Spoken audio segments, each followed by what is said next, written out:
Hyvää iltaa, minä olen Riikka Pennanen ja tässä Yle Uutisia Keski-Suomeen.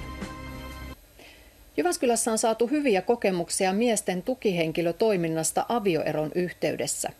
Keskustelut vapaaehtoisen tukihenkilön kanssa auttavat miehiä vaikeassa elämäntilanteessa. Miessakit ry:n 2 vuoden ajan järjestämä valtakunnallinen tukitoiminta on asiakkaille ilmaista. Avioero on miehelle usein kova paikka. Liiton päätyttyä moni mies huomaa olevansa yksin.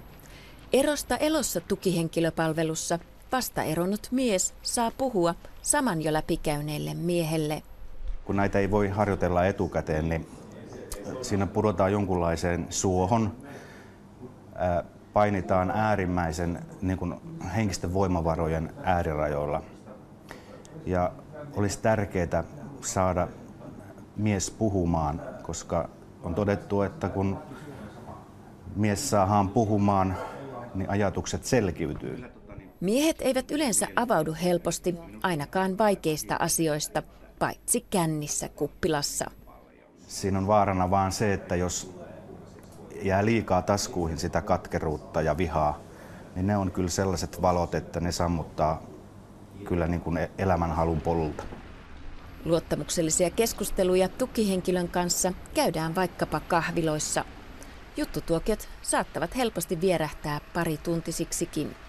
Tärkein on varmaan se, että on vaan läsnä ja osaa muutamia kysymyksiä ja mikä tärkeintä, osaa olla hiljaa, kun se toinen puhuu. Suomessa tukea antaa 24 vapaaehtoista eetua 7 paikkakunnalla. Palaute on ollut rohkaisevaa. Silloin kun mies hakee apua, ollaan jo pitkällä. Yksi mies on ainakin sanonut mulle niin, se tuli hiljaisuus kun tavattiin ja se sanoi, että hänelle taitaa käydä hyvin, kun säkin istut siinä. Meiltä näkemiin huomiseen.